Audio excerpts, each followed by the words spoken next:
to Saturday Morning Retro, Episode 2.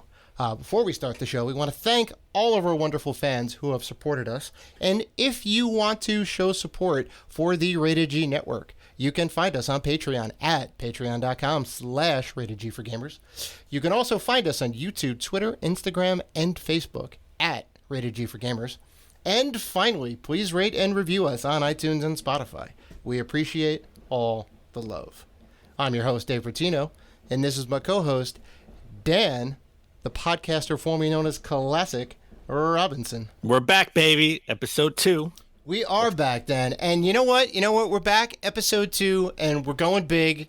We got a special guest, returning guest, Matt Adler. Welcome back to the show. Hello. Thank you for having me. I'm very excited to join you guys on the inaugural episode 2. Nice. I like how you, I like how you did that. Nice. So good to see that. How are you doing first off? Because I know we haven't seen you since PAX East. For a little while. How are you surviving the zombie gaming apocalypse? event of the year? I'm surviving. It's been an eye-opening experience being locked at home for 3 months. I looked at my activity and it's been down significantly. So that just means I've been on the couch a lot more. But other than that, been playing a lot of games, feeling productive, been writing a lot. So it's been okay. I'm surviving. How you guys been? Funny enough, I lost weight. And I haven't been. Hey, same here. I found out there was a running track like 2 blocks away from my house. So nice. Well, I think I'm losing weight because I'm not eating as much junk food going out, like going to work every day. So, for sure. Because everyone's cooking at home now. I'm forced to cook or call Uber Eats, but I don't want to eat McDonald's or anything. So I'm ordering from restaurants, and I'm getting vegetables and Thai food and stuff. So nice. Yeah. Got to go and celebrate. Yeah, I was eating out heavy the beginning of quarantine. I was ordering food all the time, right? And then I kind of got sick of that because it adds up very quickly, as I'm sure you know, especially when you're getting it from Uber Eats or Grubhub or any of those things. Delivery fees are just whack. So it's insane. Then I went on to a frozen food binge where I just basically stocked up my freezer with just pizzas and chicken tenders and a bunch of pretty much junk. And survived on that for a while, and now I've been getting back to cooking, and it feels good to cook again. I'll tell you. Oh, nice. Okay. Well, I will say this: I've perfected my sangria making skills. I have. Ooh. I've become. I'm a little bit of a connoisseur. Right. Oh. Telling you, if you want a good sangria, we should do a podcast just on how to make sangria. It's an art form. I'm telling you. Yeah, man, you have to go and share that recipe out on the Rated G Network. Everyone, people would be all about it. We need to know what kind of citrus are you using in there? Blood orange, man! Come on, you gotta go with the blood orange. My special ingredient is flavored seltzer water to sort of thin it out just a little bit. I am a simple man when it comes to my mixed drinks. If it's more than 2 ingredients, I'm out. Well, that's 3. Yeah. Well, give me some Coke and give me some whiskey, and I'm done. Listen, my aunt one time on Thanksgiving told me, she likes her mixed drinks too. Just simple. If it's more than 1 ingredient, she doesn't want it. More than 1 ingredient. There you go. Even better. I love it. She just wants the whiskey. That's it. That's all she wants. Oh. All right, but this is not the whiskey podcast. This is Saturday Morning Retro, where we celebrate retro games, and it gives us an excuse to get on our backlog and play old games and talk about them. But first, I want to talk about gaming history this month. This month, 29 years ago, oh my God, I'm old because I remember this. Sonic the Hedgehog was introduced to North America June 23rd, 1991. Legendary. A monumental day in history. The mascot for Sega, right? The Mario Killer, right? It was supposed to be the Mario Killer. I do have some interesting trivia about Sonic. There is a great book, if you guys haven't read or haven't heard of Console Wars. It is a fantastic book. Who hasn't heard of Console Wars? That was no. Like Console Wars, the book, as in And they go through the history of Sega and Nintendo from the early days of the NES and the Master System and the SG-1000 up until, like, I think they go to the end where, like, the Dreamcast was kind of their last, like, hurrah. And there's an interesting story about this man, Tom Kalinske. He is the man that made Sonic. He saw the Genesis and said, you guys are doing it wrong. You gotta kick Altered Beast out of bed, and you gotta bring Sonic in, and this is what's gonna get people to buy it. Well, just as a sort of backdrop, Altered Beast was like the packing game for all the Genesis systems back in the day, prior to Sonic in '91. Right, so I remember it because I had the choice of getting what did I get? I got something because I already had an NES, and I think it was like, do you want a Genesis? It was like, do you want a Genesis or do you want toys? And I was just like, Altered Beast? No, I'll take the toys. Right? And it's not a great game. That's the right call. That's the right call. That's okay. I probably got like 50 action figures for Christmas. Oh yeah, and not a Genesis. But I did get the Genesis with Sonic on it because all my friends are talking about it at school. So I got it for that. I got it that Christmas in '91. Yeah, that's how you do it. That was my first console too. Was a Genesis. I got it in probably 93 or 94, so it would have been late in the Genesis life cycle for sure. It came with a 6-in-1 pack-in game, so it was like Sonic 1, Columns, Shinobi 2, I think, or Shinobi, Golden Axe, which I love Golden Axe, Streets of Rage 2, awesome, and best in the series. Oh, fuck, what was the last one? It was like a racing game, I think, or like a bike, like a motorcycle game. It wasn't Road Rash. No, maybe Super Hang-On? Super Hangout, maybe. I'm gonna look it up. Maybe Super Hang-On, yeah. I don't know too many bike games that Sega put out besides the Hang-On series. Maybe that was Virtual Racing. Right. Maybe, I don't know. Yeah. No. I think maybe it was Road Rash. It was Super Hang-On. Hang on, okay. Boom. Yeah, Super Hang-On. There you go. That was probably the least played game for me on that. I played it a few times and was like, this kind of sucks. But yeah, it was the. You played more Columns than you did. No, I did. I did. Legit, at first, man. no, it was. At first, I was like, man, what is this garbage? Get this because I never really got into Tetris when I was younger, you know. But I was like, what is this garbage? And then one day I sat down and I was like, it clicked, and I was like, okay, Columns is sick. But yeah, that was a great pack in, like 6 games on one cartridge. You don't have to switch it out. The 6-pack, love it. Yep. With that super 90s writing. That's right. Yeah. Oh. Okay. Let's get into our gaming pickups. So let me start first because I'm excited to talk about what I picked up over the last few months. By all means. All right. So I definitely picked up Jumping Flash for the PS1, the long box, the first one. It's a launch title. It is a launch title. I've never played this game. I've seen this game in several, was it magazines or like posters or something? Yeah. I know I used to see this game a lot, and I always wanted to get it. They never bought it for me. You know, back in those days, you only get games for your birthday and Christmas. You never got games just like on June or July or anything like that. So I've always wanted to buy this game and play this game.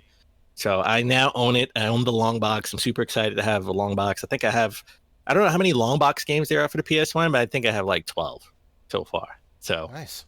Super excited. Is that just the box is like physically the longer one? Yes. Okay. I remember those. Yes. And then later on they switched to small jewel cases that we come to know and love, like CD cases. Same size as like a Sega CD or a Saturn game. Yeah, I remember those. Yeah. But super brittle, though. Like, they were the worst. Like, they had a really tiny hinge on there. Well, actually, the long boxes for the PS1, some of them differed. Some of them were like cardboard. Like that's right. That's right. Like if you have Sega Saturn games for the UK, for PAL Sega Saturn games, they like come in cardboard. So some of them are like cardboard. They weren't like in those big plastic cases. Oh, that's not all of them. So this one is cardboard. It's not plastic. I really like the Genesis cases. Now that we're talking about box design, that had like a really satisfying like VHS feel to it. Yeah. That like plastic that just like had those ridges that it clicked into. Love it. Well, Well, those definitely survived, unlike the SNES and the NES cardboard. Oh gosh. I tried moving with my Super Nintendo stuff once, and like all my boxes got flattened, and I was like, no, because I bought a lot of them. Like I bought a Super Nintendo in 2000, and so I was buying a lot of that stuff, like new, sealed in box, and like I was trying to preserve it, and it just got wrecked, and I was like, man, that sucks. Yeah. So those don't hold up. Well, you want to talk about sealed in box? I got a sealed copy of Fantasy Zone TurboGrafx for the TurboGrafx 16. Nice. Sealed. Nice. Sealed. And of course, I had to open that puppy up. I don't do sealed games. I'm sorry. I don't. That's who I am. All games are meant to be played and opened. So I had to open that bad boy up and play it on the TurboGrafx 16. This is the version I really wanted. I know I could have got the Sega Master System version. I do have the Master System. I also picked up the Master System version Part 2, the sequel. But the TurboGrafx had the turbo slots on the buttons. So this is a shoot 'em up. So I definitely wanted to play the TurboGrafx version, the best version to play. Oh yeah. I picked up Ready to Rumble Round 2 for the Dreamcast. I did not know that Michael Jackson was like a secret character in this game. Oh yeah. Man. Michael Jackson, and there's a handful of other people in there too. I think you can play as Bill or Hillary. I think, because it was like late '90s, early 2000s. So I think you're right. I think it was Bill. Yeah, I think it is. Wasn't he in NBA Jam also? He was. He was. He was getting around in the '90s, in general. Mm-hmm. He played the saxophone. He admitted to smoking weed, and he was in video games. Dude, Bill Clinton was. He was a cool guy. He was a cool guy. Yep. We need another Bill Clinton. He was a cool guy. Oh, we had our Barack Obama. That's true. He was like the next coming of Bill Clinton. He was a cool guy. Super cool. Right? And he was never in an NBA Jam game, so what gives? But he played ball. I know. Ball. Someone needs to retroactively like mod him into a NBA Jam. I'm sure someone's done it, but if not, get on that internet, people. And you're actually he fits right in that whole NBA Jam like lore. He does. I can see the big head Obama. Big head playing. With the ball. Oh, beautiful. And they can use his likeness because he's a public figure. I think that's how they got away with it back in the day. Yeah. So there's no red tape to cut through, right? It's like, just put his head to basketball game, scan him in. They would only need one model for him too in the game for the regular and the big head mode. They could just use the same character model. That's right. Well, also sealed, I got Super Mario Advance 4 e-reader cards. Now, if you didn't know, Nintendo actually put out an e-reader system for your Game Boy Advance. They have extra levels on it. It didn't really do so well out here, so we didn't get that many cards. I think it was only had like 3 or 4 series of cards. So I got it. Big in Japan. Yeah, big in Japan. I have it sealed, and at some point when I'm ready to play the e-reader, I'm gonna pop that bad boy open. Mm-hmm. I still have my e-reader and all of my e-reader cards. By the way. Wow. The other day those survived. They're not sealed, but the other day I was looking for my Pokemon games on Game Boy because I know they are somewhere in my house. I have all of the original Game Boy games, Pokemon games, and I came across my e-reader collection, and I was like, oh my gosh, this is a blast from the past. All the Animal Crossing ones, to get the different characters in there. I had a ton of those, and then. Yeah, Nintendo released a bunch of just like full NES games on the e-reader, which was like such a cool concept that you could just swipe this card and all of a sudden you're playing an NES game. So I completely forgot about the e-reader. Oh, keep those cards, man. Don't get rid of them. Yeah, I know. I definitely will. I still have, I bought mine on eBay for a good price. I got it for a good price because they can be crazy expensive. And it still has the Walmart sticker on it for $2.99. $2.99 clearance. You got to keep the sticker on. I got to keep the sticker on it because I can lie and say that's how much I paid for it. Yeah. But I got to say the crown jewel of pickups for me, it's something that I've been wanting to get for a long time. Didn't really see it on eBay a lot until recently, and when I got it, I didn't get to buy it now. I won an auction. I'm super happy. I got it. I also got this seal. I don't know why I got a bunch of sealed stuff, and I had to open them all up. I got the final issue of Nintendo Power. Oh, no way. Oh, wow. No way. That's cool. Of course, with the new Super Mario Brothers for the Wii U on the cover, to mimic the first cover, they had Super Mario Brothers 2. That's cool. Yeah, that's a nice throwback. Was, yeah. They finally upgraded that Bowser model. That original. Well, that wasn't even Bowser. That was Wart or whatever, right? High quality clay going on there of Wart. Yeah, that's cool though. Mm-hmm. I really wanted to buy this for a long time, and I either saw it for a super crazy price, opened and ripped apart, and I just said, I'm just not in the mood not ready to spend that much money on it. And then all of a sudden, this came about, and it was sealed, and I can't believe they wanted. Listen, I don't really care about prices. They only wanted like $90 for it, and usually this is going for like $150 to $200. No kidding. So I had to jump on it. I won the auction, and I opened that bad boy up because I wanted to read it. I wanted to go through it. Right. So Dave knows me. I hate having sealed stuff, so I got to open it right away. Price be damned. Yeah. I'm the same way. I want to experience it. Like whatever. I don't really. I mean, I'm not a collector like you guys by any means, but I like to get into my stuff and like look at it and enjoy it. Like if someone wants to buy it down the road for some obscene price, I mean, it's still probably going to be worth some money open too, Oh, most definitely, yeah. And Matt, you at least get the enjoyment of playing through it. So, Matt, I'll give you $2.99 for all your e-reader cards. Dude, listen to here. All right, I gotta go look at these again. I didn't even get a chance to look through them. I'm a little bummed out about Nintendo Power going away though. Like I subscribed to that for probably 10 years. In the like late 90s, like N64 era, up until probably the Wii. And then I stopped my subscription. And, I'm bummed that I didn't hang on to those. I had I had all of them, right? I saved them all. And then one time when we were moving, because I've moved, numerous times throughout my life.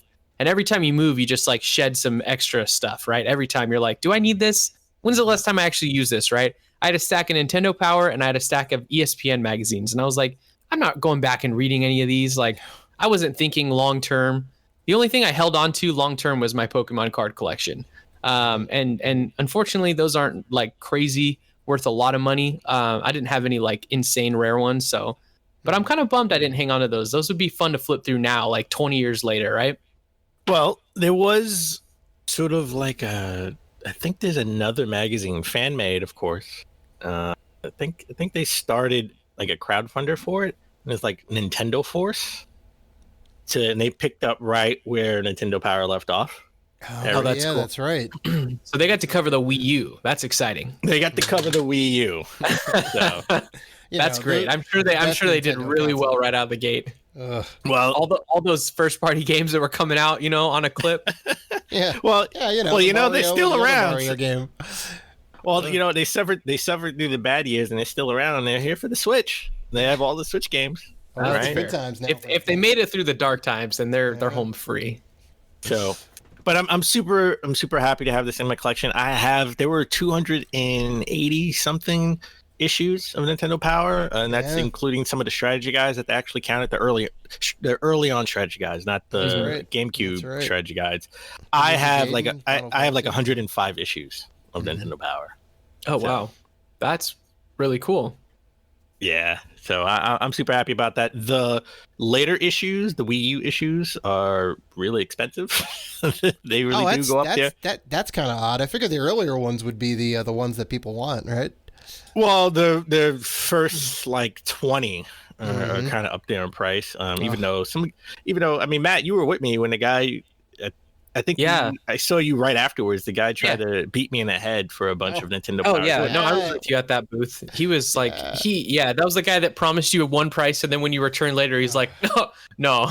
Yeah, I'm at 100 for each. Yeah, you're like, get out of here. Yeah, I think you were trying to get the Ninja Gaiden one or something, right, Gaiden? I was trying to get the Ninja Gaiden one, the Mario Brothers 3. And I immediately went on eBay and got them for like $15 a piece. Yeah. Oh, my God. Yeah, they're not worth that much. I mean, I had them all back in the day. Support local businesses, guys. Come on. I'm just kidding. That's price gouging. That's price gouging. I am. Too much. I'm buying them for $15 from a local business on eBay. I'm kidding, dude. So I respect it. So I had them all back in the day. I had them before Nintendo Power when it was the Nintendo Fun Club. I have those too. I'm just missing two, the first two. Yeah. So I had like issues 3 through 6 when they actually like put a cover on them and they weren't just black and white. And then from Nintendo Power issue 1 up until like mid 80s maybe. Like I fell off around the N64 era. I turned into like a PlayStation guy and I'm like, I don't really have any Nintendo consoles or things they're going to be covering. So I'm like, I'm out. And I think that's when you thought you grew up. Yeah. I went through that same phase. And like the mid to late 2000s, I was like, I'm a grown man now. All I play is Madden and Call of Duty. Yep. And I was that guy for a few years. And it was a dark time in gaming for me. I missed a lot of good games. Sure. But I really want to get like some of the Wii U issues. It's just that I guess at this point, people weren't subscribed to Wii U as much. Well, to Nintendo Power as much, especially with the internet.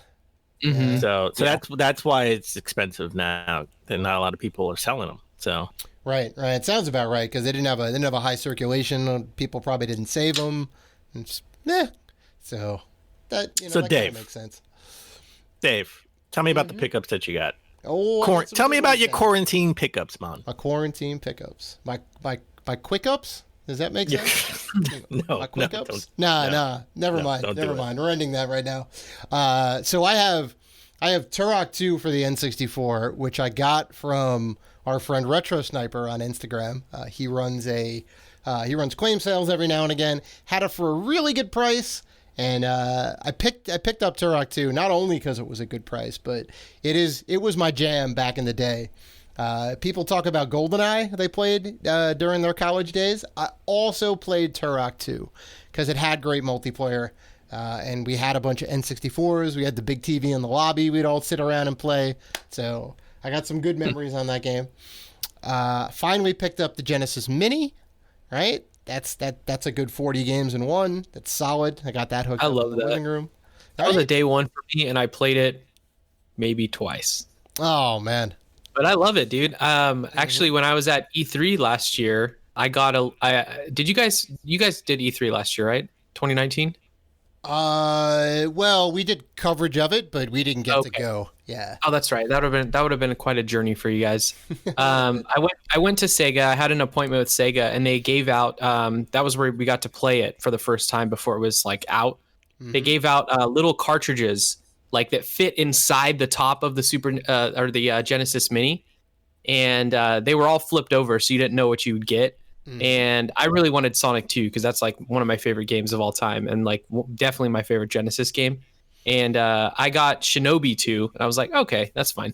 The girl that I was with, that I went with, she got Sonic 2, and I was like, you want to trade? And she's like, are you kidding me? I'm a huge Sonic fan. And I was like, damn. But I do have this tiny little like miniature cartridge of Shinobi 2 that fits inside of that, which is kind of cool. And they don't sell them. It was kind of like a E3 only thing, which is kind of neat. Oh, wow. One of a kind. Yeah. That's crazy. I'm going to sell it one day. I'm just kidding. Can't do that. That hurts us deep at the core. But I'm gonna sell a game that doesn't even play. It's just a literal like you can make it yourself. Right. Well, they had that whole tower, right? Remember, because they had the Sega CD, the version 1, and the Genesis, and then you can put the 32X on top, and then Knuckles cart, and then Sonic 2. Yep. Right. Yep. It's your own little leaning tower of Pisa. Yeah. And then that was an abomination. The final game that I picked up, the granddaddy, the predecessor to possibly, like, definitely top 10 gaming franchises of all time. I picked up System Shock, for which they made 2 of, made by Ken Levine, or he was the head of that, before it was Irrational, I think, published by EA, I think. Fantastic game. It had a lot of notes of what BioShock would become, except they just have it in like this space station wrapper. It's a very good game. And they're I heard they're doing they have a remake or remaster remake. Yeah, they have a remake. A remake. Mm-hmm. And it looks gorgeous. So they just posted a video of that like a week ago or so. Mm-hmm. It looks really good. It's been in the works for a while. Fun fact about System Shock: I'm a huge BioShock fan. That's definitely one of, if not my favorite game of all time, the original BioShock. Agreed. Yeah, it's fantastic. After playing it, I was like enthralled. That was like the first game that I was like, whoa, like games really can tell a compelling story and like really immerse you. And so I went on like a huge tangent where I was looking into like, you know, the history of that and like Ken Levine and what he did before. And I came across System Shock, never playing that before because I didn't have a PC. Or what platform did you pick it up on? You said PC, yeah. Okay, so I never owned a PC that was capable of gaming, right? So I missed that game completely, and I was bummed. So near the end of the 2000s, I think 2010 or 2011, I started keeping an eye on Steam sales, even though I didn't have a PC at the time. But I was like, you know what? I want to play System Shock so badly. I'm gonna build a PC, this overpowered PC, to play a game that was 10 years old or more at that point, right? And it made no sense. So I built I think I spent like $2,400 to build this insane PC in 2011 or 2012. And I bought System Shock on sale, on a Steam sale, for $299.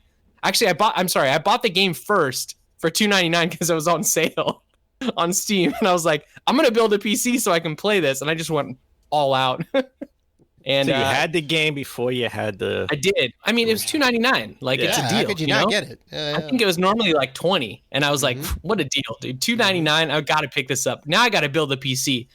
Fun fact, though, after I built the PC, I played it, and I was like, yeah, this isn't hitting right now. So I never went back to it. I feel so bad. So I'm very excited for the remake because while I never got to experience the game, the original, I still want to play through it. I still want to see a lot of that DNA where BioShock originated from. Mm-hmm. Nice. I still haven't played System Shock. I'm still building my PC. Oh my God! You're not building your PC. Get out of here. This guy, in progress. For the last like 3 years, he's like, I'm gonna go ahead and build a PC. I said, okay, and I bet him a Shake Shack meal that he wouldn't put it together by a certain time, and he hasn't. I started it. God. I started it. I have the monitor. I have a computer monitor.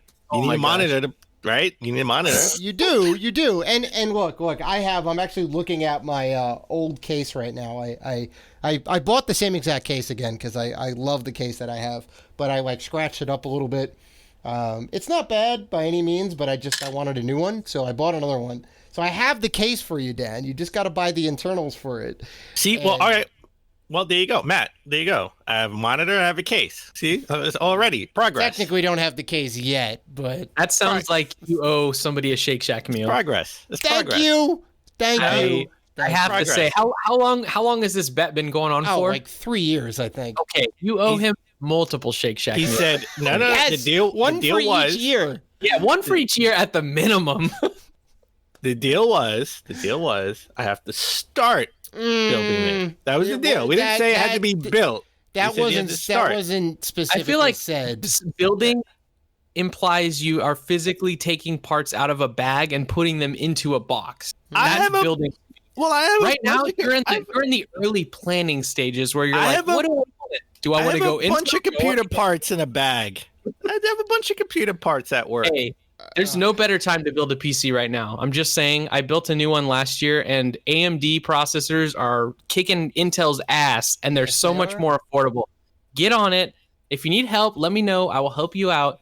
I am almost full-blown PC master race, but not quite yet. I'm still hanging on. I'm still a console boy at heart, but I've definitely been on my computer more, and man, it's a huge difference, dude. I'm telling you. Yeah, there's no lock frame rates. You can do 8K graphics. It's you can crank everything up. Your eyes will bleed. Do you want your eyes to bleed? You do want your eyes to bleed. I promise. I was a PC gamer for a few years. He was back in the day days, for sure. He was a hardcore PC gamer. Oh yeah, I was because I didn't have a Genesis. I had action figures and I had a PC. That was your fault. You had the choice, okay? I had an NES, which was getting old. My parents wouldn't buy me a TurboGrafx 16 because they thought that was for like older kids, right? And I got a bunch of action figures. So I had the PC where I played Doom 2. Was it Corridor 67, Corridor 7? Corridor 7, yeah, sure. Yeah, there you go. One of the best and a bunch of other games in the day. Wolfenstein. Wolfenstein 3D. Yeah, that was like the golden age. That's when I got when I got my second computer, because I had a Commodore 64. I go way back. Or my brother had a Commodore 64, so I was like, we were rocking that for a little bit, and the Nintendo, and the Atari. And then when the Commodore 64 was on like its last legs, I'm like, Mom, I need a new computer. Can you give me a new computer? He's like, okay. So that's when I got into the first person shooters around that same time. Well, listen, Father's Day was the other day, right? And my father was he was like a computer genius, and he never went to school. All he did was read books, and he would take the computer apart and put it back together again. Oh, wow. And he had all these books. And some of his friends who had, like, at this point in the late 80s, early 90s, had, like computer degrees, right? Were calling him, hey, I got an issue with this computer. I'm trying to fix it, and I don't know how. And he was just like, I can do it. And he had a side hustle. He was just helping his friend who had a business, right? Damn. And I would just come home from school, and he's just, like, on the floor with the computer just in pieces. And he's, like, putting it back together. Like, I was just like, wow, in amazement. So, yep, I had all the computer games back in the day. Yep. And a lot of them were pirated, but, don't hold me to that. Time, damn. The extent of my PC gaming when I was a kid was playing, Jumpstart Second Grade. Oh, my God. Yes, that's the jam. I'll be honest, though. I was chatting with my parents the other night, and we were talking about just being younger or whatever. And I was like, you guys realize that game, that game literally jump-started my education. I was playing Jumpstart Second Grade in kindergarten, or before I even went to kindergarten. I don't know why they bought me second grade before I was even in damn school, but I was teaching myself like multiplication tables by the time I was in kindergarten. And my kindergarten teacher apparently told my parents, like, your son's like, he's way ahead of everyone. He's already reading, and he's taught himself multiplication tables, and these kids haven't even read yet. And I was like, thanks, education games. I played a lot of that. I played like Pajama Sam, a lot of those kids games. Sure. Yeah, man. I also, my dad had a bunch of Leisure Suit Larry games, so I was exposed to that at like age 6. All the jokes went right over my head, but I was like, this is fun. So that's the extent of my like younger childhood gaming on a computer. You want to talk about childhood games? All we had was Donkey Kong Math and Mario's Missing back in the day. Mario's Missing was bad. That was a bad game. Well, okay. You guys are forgetting the best educational game of all, the Oregon Trail. All right. Oh my God. Oh, I totally forgot about the Oregon Trail. Yeah. Oregon Trail was awesome, dude. Fantastic. I played the hell out of that at school, and Sim Tower. Mm-hmm. That was a good one. Yeah. Those were on Mac, though. I didn't have a Mac. We had a PC because we were, Oh, PC yeah, sure. Yeah. No, Yeah. Maxis was big about putting their games on cross platform. And yeah, that was like SimCity, Sim Earth, Sim Ant, Sim Tower. They just kept going. Like they were amazing games. I remember buying like a huge multi-pack of all the Sims games, like the Sim games, excuse me. Like all those that you named. Sim Park was in there, which was kind of cool. You like ran like a national park and like had a bunch of animals and stuff. It was cool. Those are fun games, man. I do miss those. I'm a big fan of simulation games, so I do enjoy a good sim game. Okay. All right. But you know what? Talking about old games from our childhood, how would we want those games now, right? And that's why we have a new segment that I would like to introduce. It's called the Triple R segment: Remaster, Remake, Recycle, where we pick a game from our past and we'll say, what do we want to do with it? Do we want to remake? Do we want to remaster, or do we want to sort of recycle the ideas into something new? All right. So we all picked one. Matt, since you're a special guest, tell us, what game would you like to remaster, remake, or recycle? All right. Are you guys ready? Mm-hmm. Here we go. All right. The year is 2001. The Game Boy Advance was thriving. There were so many great games, but one stood above all of them. It was Golden Sun. Golden Sun was a role-playing game that was developed by Camelot.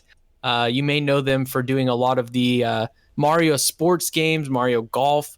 They were the ones that did the really good RPG golf games, which are fun. But they made this original new game, and it really rocked my world at age 11. I was loving the hell out of Golden Sun. Basically, the premise, it's a JRPG style game.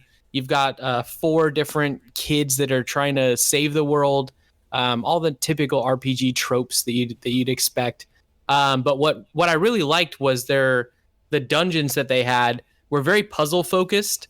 And not having played this game in almost 20 years, but looking back, I have to say the puzzles in this might be better than the Legend of Zelda's puzzles that they had in their dungeons. In my opinion, I thought they were really, really good. Yeah, hot take. But I would love to see a remake of Golden Sun.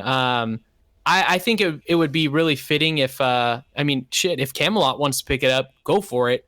But I'd love to see maybe a Dragon Quest 11 style graphics, a little bit cartoony anime, because the characters are all, they all look like anime characters.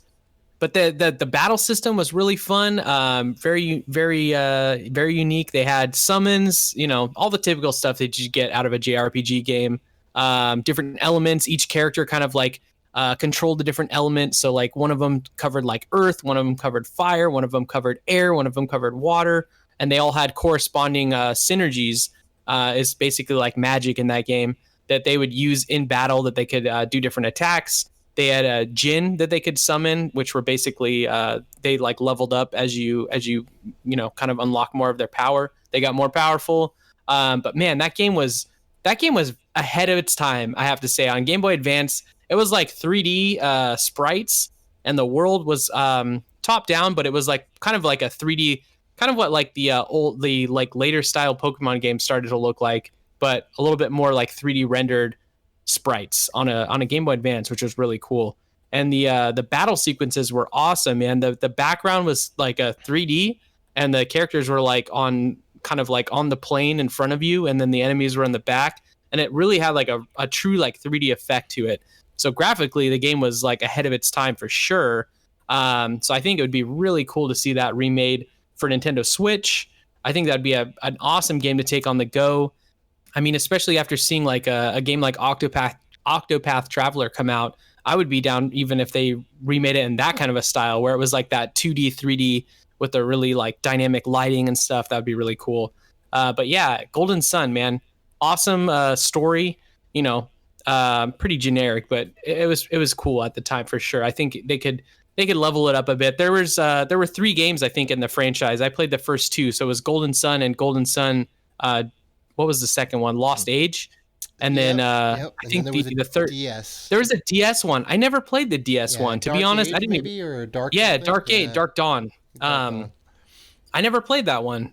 Surprisingly, I didn't even know it launched. I think that was in my era where I wasn't really playing DS games, portable stuff.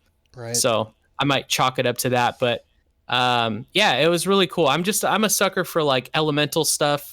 Obviously my podcast was called In Your Element, and it literally revolved around those elements too. So elements, yeah. I don't know if there's any correlation there, but I would love to see Golden Sun in a full blown remake. Just remake the first game, man. I know people clamor for Isaac, the main character in Smash. So yeah, I know there's love. They did they made spirits for them too in Super Smash Bros. Ultimate. So Nintendo knows they're alive. They know they're there. They know that they own that property. But let's move to the next step, Nintendo. Let's get a remake of Golden Sun. Nice. Well said. Good choice. Mm-hmm. Good choice. I know Pokemon Golden Sun. Not a big Pokemon fan, I think I actually own that. Funny enough, but Pokemon or Golden Sun? You mean? Golden Sun. Of course, I own some Pokemon. Yeah, you confused the hell out of me there. I was like, Yeah. Pokemon Golden Sun. That would be He's the combining. crossover He's I combining. didn't That would be know. the crossover that everybody Yeah. would want, right? That'd be kind of interesting. If I You could know what? like summon Pikachu like out of the sky Yeah. and have him rain The down little electricity, gin that you can collect would just be Pokemon. I'm about it, dude. That'd be a nice crossover. mix and match. Sure. Yeah, Well, see, right there, we just had a remake and a recycle all in one. There you go. There you go. there it is. All right. So, Dave, what about you? Oh, What would you remaster, remake, or recycle? So I have a equally good game up on the block, which has an amazing amount of reverence. The Dreamcast classic Jet Set Radio. All right. I want to remake this game because we already had a remaster on the 360 PS3 era, and it was good. They updated the visuals a little bit with better resolution. They put it in widescreen. It was good. It was good. Don't get me wrong, but I want to see next gen cell shaded graphics. I want a full on like soup to nuts remake, right? Throw in some extra characters, expand the story out, throw some more amazing music tracks in there. I think it needs it. This is a genre that has only had 2 entries. Jet Set Radio for the Dreamcast, and Jet Set Radio Future for the Xbox, the original Xbox, which is weird. And they've never brought it back since. The main character, I guess, if you want to call it, Beat, has appeared in other Sega games, like their tennis game, I think, and a racing game. But those are kind of few and far between, and those don't really count. But yeah, I mean, it's like the game at its core is essentially you are a rollerblader who is skating around the city, and you basically have to fill up each little like level that you're in with your own graffiti, right? So you're basically battling against other gangs. And obviously law enforcement's not going to let that happen, so the cops start coming in and they'll start bringing out the police chief, and they'll come out with the riot gear, they'll bring tanks out after you. Like, things escalate quickly in that game. But it's, oh my god, it's so good. It's so good. Like the aesthetic of the game, it just like oozes cool. Like, I don't know how else to describe it. Like, just the music and the visuals kind of all come together, and everyone's like over the top. The character designs are like just amazing. I feel like it's not going to happen. Sega's not done anything with the franchise. They haven't really said anything about it. There's a lot of franchises that are just kind of dormant. Speaking of Golden Axe that we talked about a little bit earlier, that's another dormant franchise they need to bring back. Oh yeah. But I mean, they did Streets of Rage 4, so who knows, very man? true. It's very Maybe. true. And Don't hold your that game breath. is like fantastic. If we can get a Streets of Rage 4 style in like how they like all the little things they put in that game. If we can get a Jet Set Radio game like that, I will be a happy camper. So Nice. That's my pick, Dan. I like it. Okay. All right. And you want it to be What do you got? remade for next gen, right? PS5, 100%, Xbox Series X. yeah. Whatever the like the most powerful console systems are, put it out. How about on the Switch? You want it on the Switch? That would perfectly. That would fit on the really Switch. well there. Yeah. Okay. Yeah, Well- I mean, you could even like use the little motion aiming to do your graffiti. Well, I think my pick would be great for the Switch. I think it's made for. I think this is made for the Switch. But I'm going to hold my breath because Capcom hasn't really done anything with this franchise in a while, and I'm talking about Super Ghouls and Ghosts. I actually recently beat it. I played it with the Nintendo Online service, so it's one of the games I actually was playing back when all of the zombie apocalypse first started happening, and I needed something to do. So this game is just balls hard. It's really hard. It's crazy hard, and you have to beat it twice to get the real ending. Yeah. I'm gonna go a little different. I'm not gonna go for a remake. I'm gonna go for a recycle. I want to see this game same sort of I like the level designs, and I still want the main character. We probably have to update the story. Don't want to be saving the princess. Do something a little bit more interesting. But I want a Super Ghouls and Ghosts in sort of Symphony of the Night, a Metroidvania style Super Ghouls and Ghosts. That's what I'm looking for. I mean, the original is awesome. Again, super hard action side-scrolling platformer. Mm-hmm. I thought it was really cool. I mean, this caught my eye back when I was a kid because, like, when you get hit, you lose your armor, and like you could be in your underwear, and you know you're down to your last hit, and you have your super. Right? I mean, I seen this in the arcades, and I was just like, "This is crazy!" Like, you got to go through playing your underwear. I never got past. I got past the first level. I never got past the second level as a kid in the arcade, and then when I played it at home, I never got past the first level. So this game is really that hard. That's why I didn't go back to actually play it to get the real ending. But I would love to see it to where maybe, every time you randomly can like get different weapons, right? And people hate the axe. I always like to just stick with the spear personally.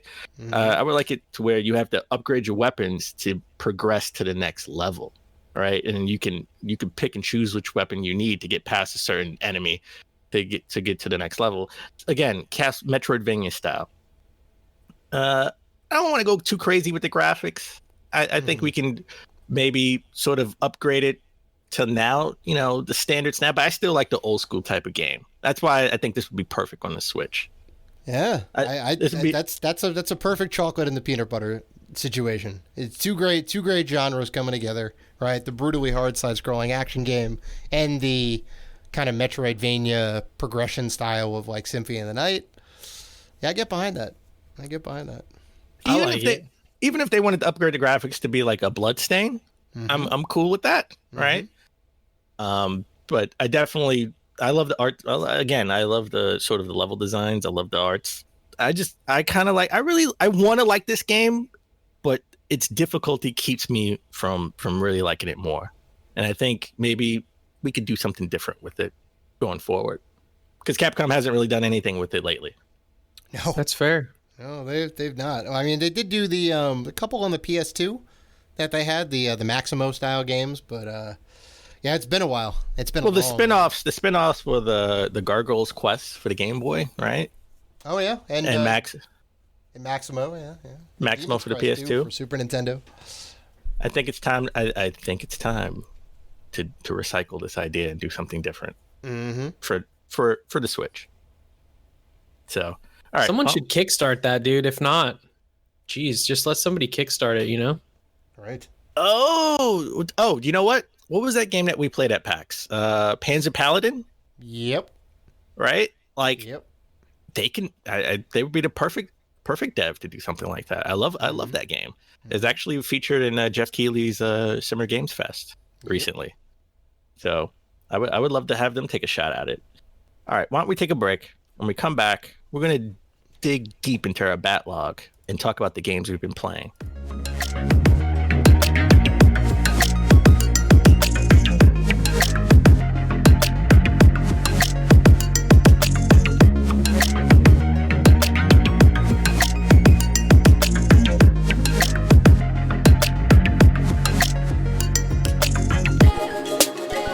And we're back. All right, let's take a deep dive into our backlog and get into our games that we've been really playing and beating, old retro games. Let's start with Matt. Matt, what retro game have you been playing? So I've been playing a plethora of retro games. A lot of the Final Fantasy series, actually. So after Final Fantasy VII Remake came out, I breezed through that in a cool 38 and a half hours. And I was... That's all? Just 38? Yeah. That's quick considering. Yeah, that was an experience. I enjoyed it thoroughly, but I was like, you know what? I've never finished the original Final Fantasy VII. I should go back and play that. So I have some context for the rest of the remake that takes place after Midgar, right? So right after I finished Remake, I went right in, I bought it on Switch, and that is just one of the ideal ways to play that game. They've done such a great job of making it a little bit easier to speed things up. You can turn off random encounters. You can, give yourself a boost in battle if you need to. They've taken a lot of quality of life improvements and added that into a very old game, and it made that a much more enjoyable experience. I didn't use any of like the battle help stuff, but I did turn off random encounters from time to time, just while I was exploring and stuff. Surprisingly, well, sorry, how does that work with like leveling up and all that? Because I know they still had kind of the classic RPG grind. You talking about remake, or are you talking about the original? I'm talking about the original. Yeah. Oh yeah, no, all of that's still there, but you can like toggle like random encounters off at any given point, or you can like basically press a button and your party will have full HP, full MP, and limit breaks. So it just gives you like a boost if you need it. I didn't use that feature just because I wanted to try and like play through it for real, but I did turn off random encounters from time to time. And I actually got through that game in 33 hours, and which was surprising that I got through it in less time than Remake took for basically 5% of the original game. But yeah, it was great, man. Like going through that game, it definitely shows its age. It's a 20-plus-year-old game. It feels old. They definitely upgraded the look and feel of Final Fantasy going forward after 7 with 8 and 9. Those games look and feel a lot better to play, but it was very fun, man. Final Fantasy 7 has a great story, one of the best stories told in games, and it was really cool to go back and revisit that. After I finished that, I was like, you know what? I'm on this train. Let's keep it rolling.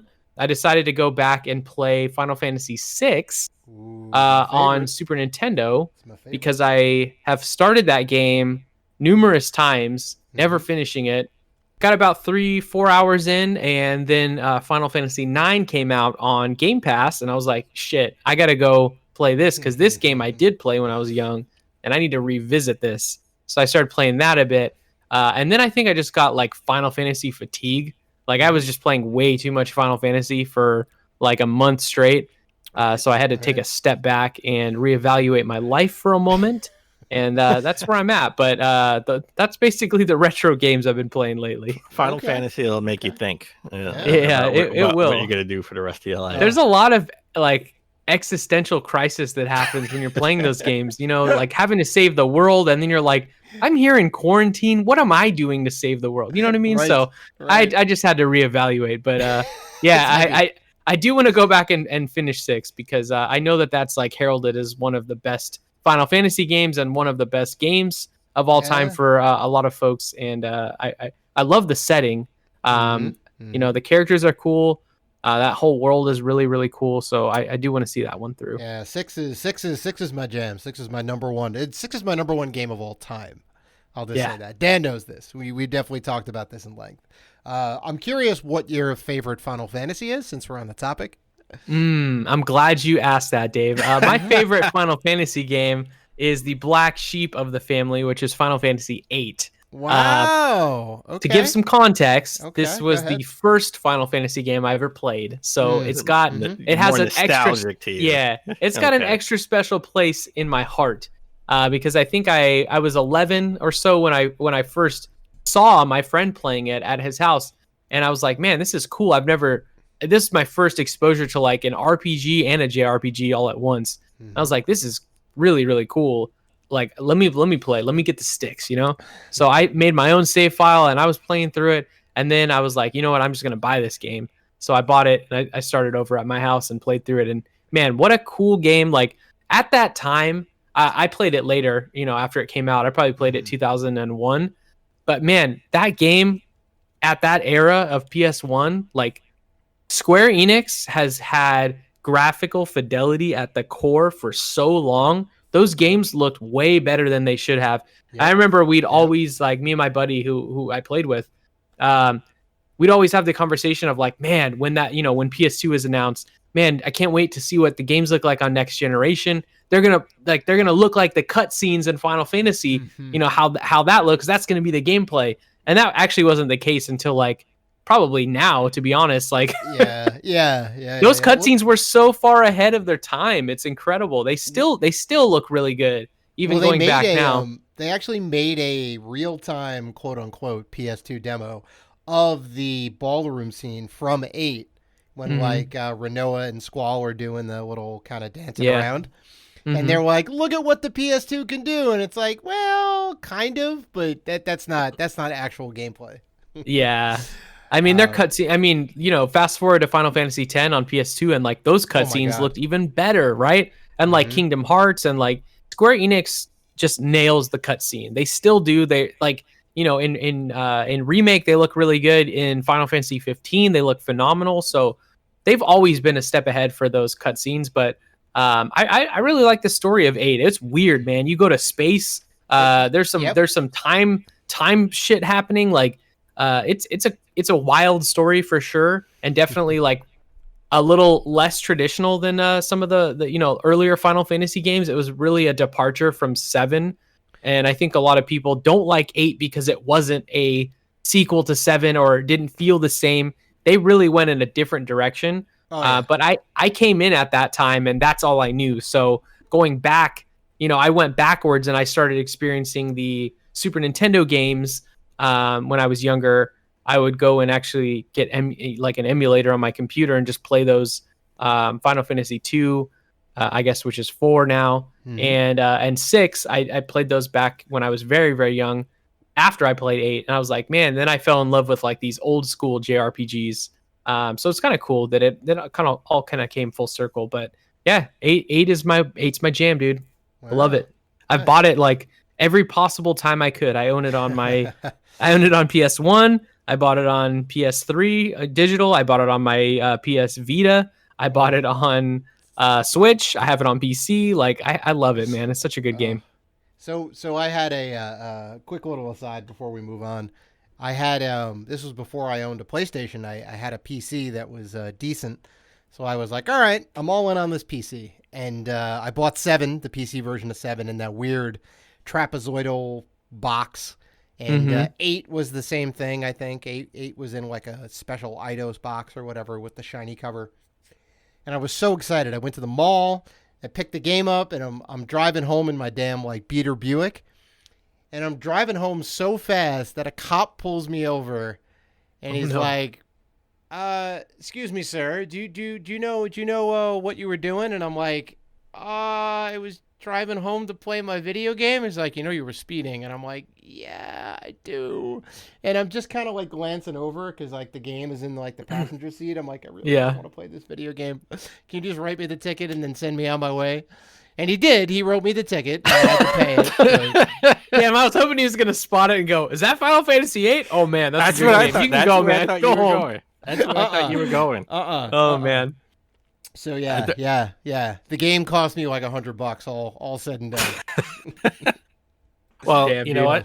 I found it. So Dave's favorite Final Fantasy is 6. Yep. Mine's is 7 because that's really the only Final Fantasy I ever really played other than 15, and Matt's is 8. Wow. So that just means we both 6, 7, 8, baby. 6, 7, 8. So I've recently also been playing Amazing Spider-Man 2. I played it on the WiiU. This game came back out. I'm giving the Wii U some love. It's an underrated system, especially when they have a great Pro controller. I really like their Pro controller. Not much of the gamepad, even though when you play games like this, you have like the menu and you have the map on your gamepad, which is great. But I gotta play it with the Pro controller. Wii U, invest in a Pro controller. Pro tip for collectors. But this game came out April 29th, 2014. Activision published it. Beenox developed it. And give you a little history of Beenox. They used to be a porting machine back in the early 2000s.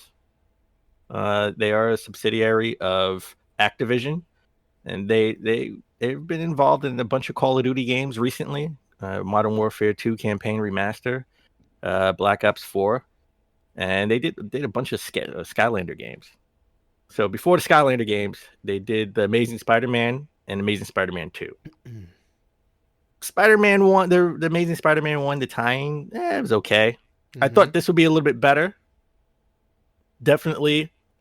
I think it's okay. It's okay. It came out on Xbox 360. Well, it came out on sort of, I guess, last gen and current gen, right? So it came out on 360, PS3, Xbox One, PS4, Wii U, even came out on 3DS and PC. The Amazing Spider-Man, the first one, came out on Vita. I was hoping they would put out the number 2 on the Vita. That didn't happen. That's kind of sad. So, I mean, it's just a regular open world action adventure game. I played the first one before I played this one, so the swinging mechanics definitely just web slinging much tighter on this game than the original. So you can swing by pressing the left or right trigger for the left and right arm. Definitely better. I think this was like the first Spider-Man game where you're actually web slinging and you're actually web slinging from a building. It's not just in the air, right? Yeah, right. That weird magical. There's something up there. We think. Yeah, you're just swinging from the air. You're swinging from an airplane that's always above you that you can't see, right? So, I really dig those mechanics.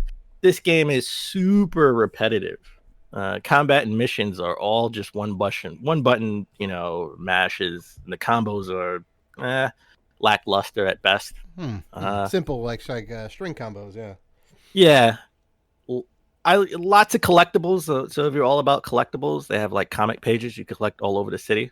I think one of the biggest things I like about this is definitely a fair, representation of New York, just like Marvel Spider-Man for the PS4. I will say the difference between these two games, the biggest difference is I can actually web sling to my building in this game, but I can't in Marvel Spider-Man. They don't have Second Avenue in a Marvel Spider-Man game for the PS4. Yeah, but they have it. They have it in this game. You can I can web sling to my building. That's fantastic. So I thought that was cool. They introduced something different in this game than the first one. Interactive dialogue options. It brings nothing to the gameplay because it doesn't change the story at all. It doesn't change the story at all. I was gonna say, I'm like, whoa, what does that do in that? Oh no. So it's like you got like one of the you're doing like these these small crimes, like you're beating up a bunch of guys, and like the main bad guy you can web sling to a truck, and then you can just web them to a truck, and then you're trying to find out information. But I guess it's instead of just a cutscene of him telling you where to go or who's behind what, it's really there so you can sort of interact. It makes you feel like you're a part of the conversation, but it does nothing to derail or move along the story at all. Right. Like it's the same. It's going to be the same, direction story-wise, no matter what. So I kind of like, I know a lot of people online didn't like this, but I kind of like sort of Peter's sarcastic one-liners in the game. All right. Like he has all these cool, stupid, cheesy one-liners. Like Spider-Man is kind of like a kid and he's funny. Right. So I think they nailed that in this game. Nice. I'm going to tell you the biggest thing I hate about this game. And that is sort of public sentiment. Like what does the public think about Spider-Man? And I understand why they put this in here. The public can think, oh, Spider-Man's a good guy. Spider-Man's a bad guy, right? If you say it again. Is that based off your actions, or is that is based off my actions? Oh, no way. So if you go out and I guess it's a way to force you to do side missions. And I just want to roll along with the story. I'm not trying to do a lot of side missions. So at the end of the game, everyone thought I was sort of a vigilante. Like, oh, I'm bad for the city. And that's when they do that, the police force increases security, right? Like there's increased security around. And I can't swing anywhere without like trying to get stopped by like, special police force and their robots and their flying robots. It's ridiculous. So, and I tried to be a good Spider-Man, but if you don't make it in time, like, oh, you got to save 3 people from the fire. And I'm like, where's the third person? I rescued 2 people. I can't find the third person. The building blows up and now everyone hates you. Oh, Dan, can't let people die. With great responsibility, with great power comes great responsibility. All right. Oh, don't give me that. Don't give me that crap. When there's a bomb, like if a lot of side missions where you be at like the Natural History Museum, and there are 3 or 4 bombs hidden, and you got to find them. No, not just deactivate them. You have to carry them to the water. Well, of course, because otherwise it's going to be collateral damage. And you got to throw it in the water. I don't know how. Listen, Dave. I know we haven't been in the city in a long time. You know how far the river is from the Natural History Museum? So you have a short amount of time to get all 3 bombs, find them, and then you got to web sling all the way to the river, throw it over. And no. You have to make sure you don't just throw it. You got to make sure you're at the right time for the cue to throw it. Because I'm like swinging in the air. And I'm just like, all right, I'm gonna throw it, and it just lands on the floor. So you actually got to be by the river, river for it to cue for you to throw it. That takes time I don't have. And then a natural museum blows up, and then it's like, all right, you lost the mission. Everyone hates your guts. Increase police force looking for Spider-Man.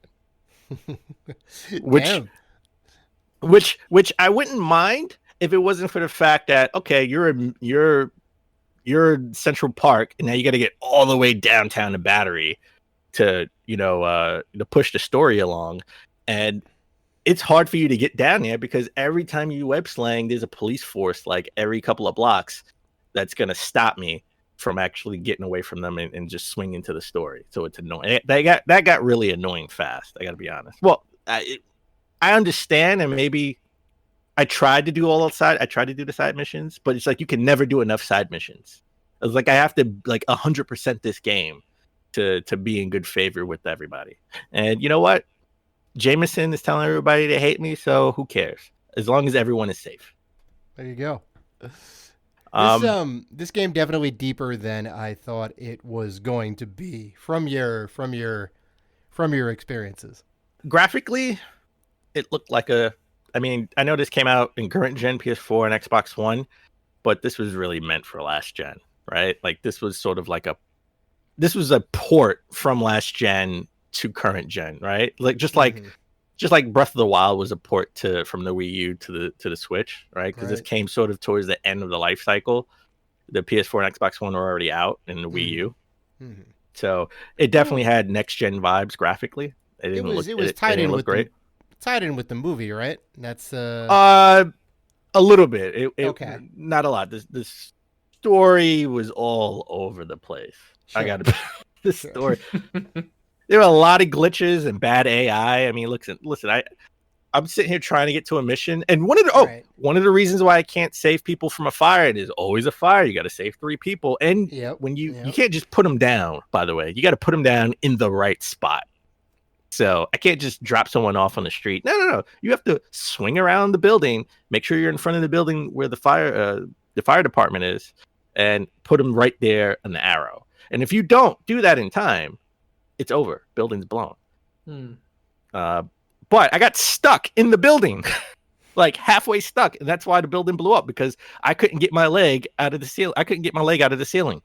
Like there was glitches galore in this game. Yeah, I mean it's kind of got like I know you're saying it's loosely based on the movie, but I think there was a rush to get it out to coincide with to kind of get those to get those movie tie-in sales. So given like another couple of months or whatever, like given a better timeline, I feel like it may have been a better game overall.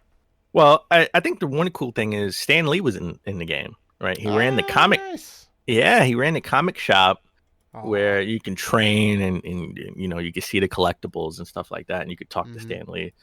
I thought cool. that was super awesome.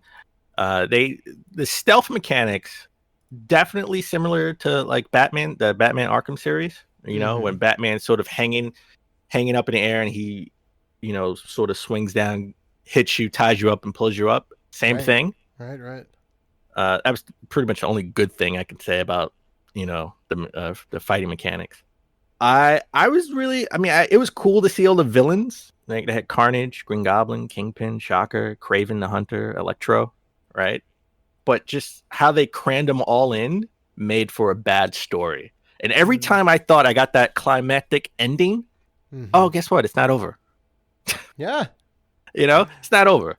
Like in Marvel Spider-Man, you knew when the game was over. And you got that last boss and this like big cinematic ending. Like you knew it was ending. I got that like 3 times. Not on that scale, but I got like a big ending. I was like, all right, it's over. Boom. Nope, it's not over. Nope, you got to swing across town because he's back and better than ever. So, Oh man. lack of a cohesive story, and it just sort of took me out because I kind of got towards the end. I was just like, oh, it's not over yet. Mm-hmm. And I think my frustration really came from just public sentiment thinking I was a bad guy, which increased the police presence, the sort of they have like special police guards with the robots and stuff. Obviously, you're Spider-Man, you can't just fight real police. You have to fight like security. Sure. They were just spread around all around New York. I think that annoyed me more than anything else. I guess I really enjoyed the game, but my frustrations came really because I was comparing it. I kept comparing it to Marvel Spider-Man for PS4 because I played that first. If I would have played this game first, I definitely would have thought of this as sort of a hidden gem that didn't get really good scores, but it's not that bad of a game, over time. So definitely, if I had to score it in a Dave scale, and a low end. Yeah. It took me about 6 hours. Okay. Altogether. Oh, that's quick. That's quick to get to the end. Remember, I didn't do any. I rarely did any side missions. I went straight story. Yeah. I'm web slinging past all the special security. Okay. I'm web slinging past the burning buildings and the bombs and right. stuff. You're like, nah, I can't be dealing with you right now. I gotta go and beat this game. I got a backlog a mile wide. I got Green Goblin over here, man. I can't be worried with a jewel robbery in progress. Yeah, exactly. Oh man. Oh, that's great. So the game that I picked kind of ties into what you were talking about, Matt. I love Final Fantasy, as Dan knows. We've had many a discussion on the show about it. But they put out in 2014, April 24th, 2014, is the North American release of Theatrythym Final Fantasy Curtain Call, which is the kind of deluxe edition of Final Fantasy Theatrythym, which is a tap rhythm game for the 3DS, right? It was developed by Square Enix and Indies Zero, a company that you may know from their work on the NES Remix 1 and 2 for the Wii U and the 3DS. Those are kind of fantastic mini games. Dr. Mario mini games, little 30-second, 15-second mini game package deal. That was kind of interesting. That's something that this developer worked on, as well as the Dragon Quest Theatrythym game that came out in Japan only, sadly. And also, their last claim to fame is they did the rentable cartridge for the Louvre. So if you go to the Louvre, I'm pretty sure they still have it now, but when I went, there was a big signs all over the place. They said you can rent the 3DS at a cartridge and it'll have all of the info on there, and you can kind of use that as like a walking guide, right? You hook your headphones up or whatever, and you can get all the info on the art. You tap and you see what this thing is, and so like that was like kind of interesting. They have an interesting pedigree.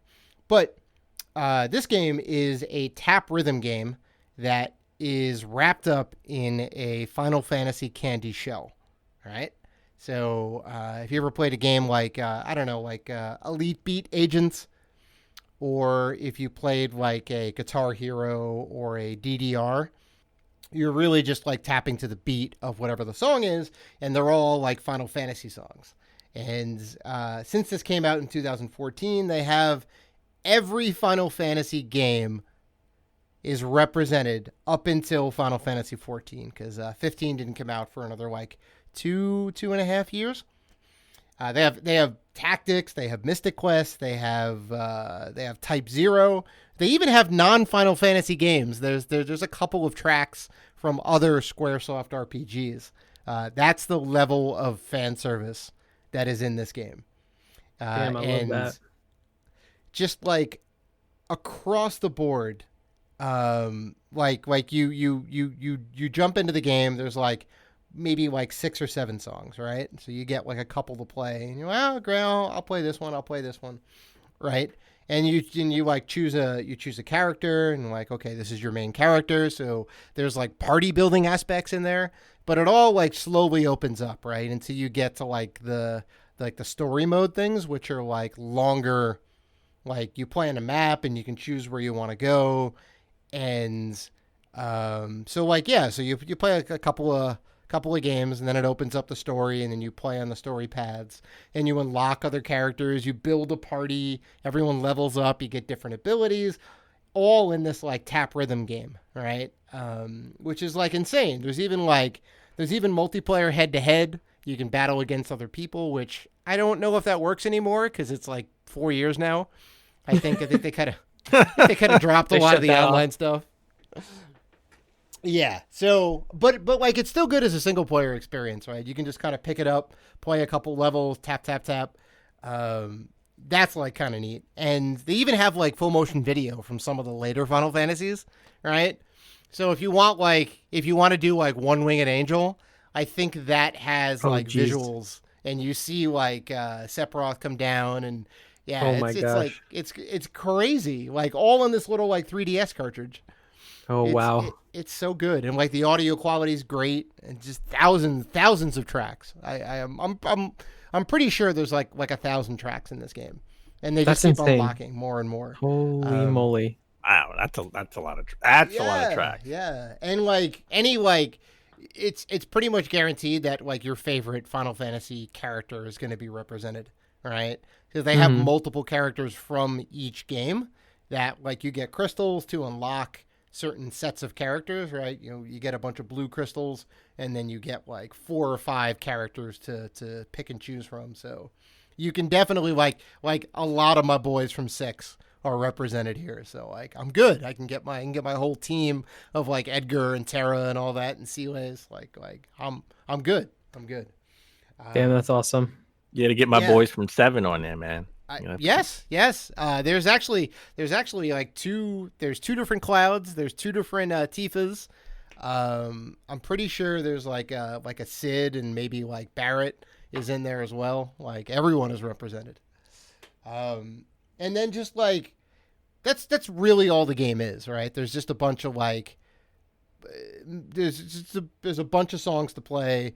The story mode amounts to like get from point A to point B. Point B is the boss battle, right? So you're always going up against like a boss monster. But it's really just you play a song, you get points, and then those points unlock different things as you play, and that's really like the grind of the game.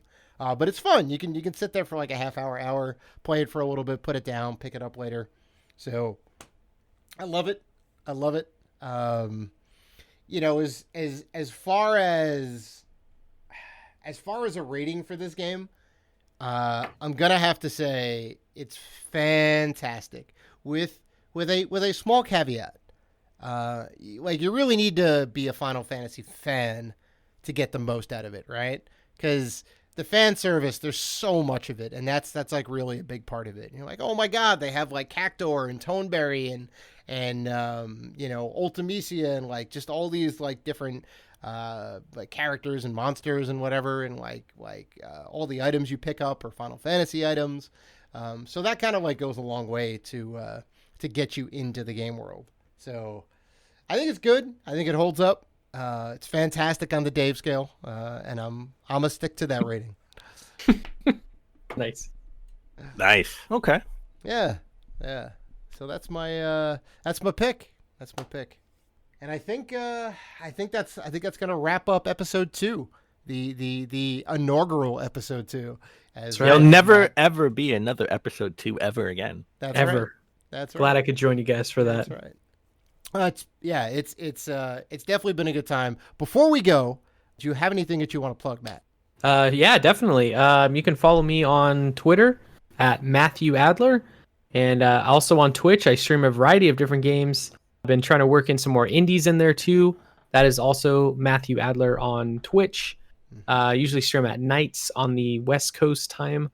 And then, of course, you can catch my latest features, news, previews, whatever, over at IGN. Nice. Fantastic. So just did a new. Oh, by the way, I just did another preview for Ghost Runner, boys, which we y'all know how much I love that one from PAX East. I got to see. Yeah, real quick, I got to see quite a bit more and actually play quite a bit more. They showed new levels. There's new abilities, new enemies. That game just continues to amaze me. So I'm very, very excited for that one. Oh my God, yes! Go over to IGN, check out that review or preview, I guess in this case. Preview, yeah. Oh, that's good stuff. That's good stuff. So, if you want to interact with us, and we know that you do, you can find us on Facebook, Twitter, Instagram, and YouTube, and Patreon at Rated G for Gamers. And finally, we are part of the Gaming Podcast Alliance. Check out all of the fine podcasts featured on there if you're looking for more gaming goodness at gamingpodcastalliance.com. So, please listen, like, rate, review, and subscribe. And as always, keep gaming.